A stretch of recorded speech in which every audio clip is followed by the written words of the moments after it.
Spurgeon என்ற தேவ ஊழியர்கிட்ட ஒரு நாள் ஒரு வாலிபன் வந்து கேட்டான், இந்த வசனத்தை சொல்லி, கிறிஸ்துவுடனே கூட சிலுவையில் அறையப்பட்டேன், அதுக்கு அர்த்தம் என்னங்க அப்படின்னு கேட்டான். அப்போ அவர் சொன்னாரு, கல்ற தோட்டத்துக்கு போ, யாரோ ஒரு கல்றுகிட்ட நில்லு, வாய்க்கு வந்தபடி திட்டிட்டு வா அப்படின்னாரு. அவன் நேரா போனான் கல்ற தோட்டத்துக்கு, ஒரு கல்றுகிட்ட நின்று வாய்க்கு வந்தபடி ஒரு 10 நிமிஷம் திட்டிட்டு வந்தான். திட்டுனியா? நல்லா திட்டுனியா? என்ன சொன்னுச்சு? ஒன்னும் சொல்லல.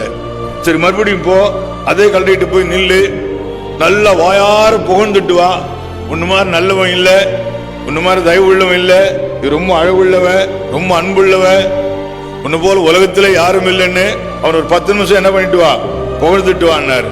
அவன் போய் புகழ்ந்துட்டு வந்தான். திரும்ப கேட்டார், என்ன சொன்னுச்சு? ஒன்னும் சொல்லல. அதுதான் சுயத்துக்கு மறித்தல். நல்லது சொன்னாலும் கெட்டது சொன்னாலும் வாழ்த்தினாலும் தூத்தினாலும் என்ன பண்ணாலும் அது என்ன பாதிக்காது.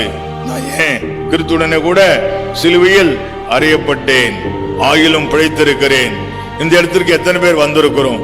சுய சாகுதல். அப்போஸ்தலனாகிய பவுல் சொல்லுகிறார், நான் அனுதினமும் சாகிறேன்.